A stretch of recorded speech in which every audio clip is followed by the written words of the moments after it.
Guys welcome back to పప్పరాజి పిల్ల. ఆంధ్రప్రదేశ్ రాష్ట్ర ప్రభుత్వం నూతన సంవత్సరం మరియు సంక్రాంతి పండుగల సందర్భంగా రేషన్ కార్డుదారులకు ఒక శుభవార్త అందించింది.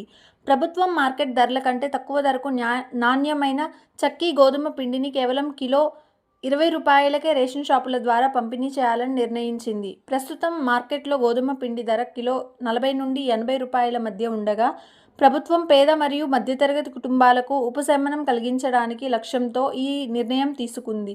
ఈ గోధుమ పిండిని సెంట్రల్ గవర్నమెంట్ జాతీయ ఆహార భద్రతా పథకం కింద SFCI ద్వారా సేకరించి దాన్ని చక్కీ గోధుమ పిండిలా మార్చి ప్యాకెట్ల రూపంలో సరఫరా చేయనున్నారు.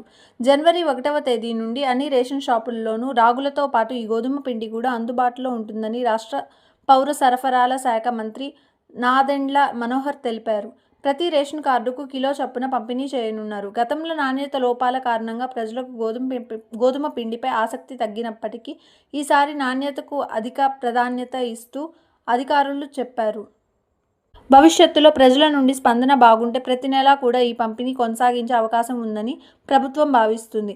మరిన్ని వివరాల కోసం మన ఛానల్ను సబ్స్క్రైబ్ చేసుకోండి.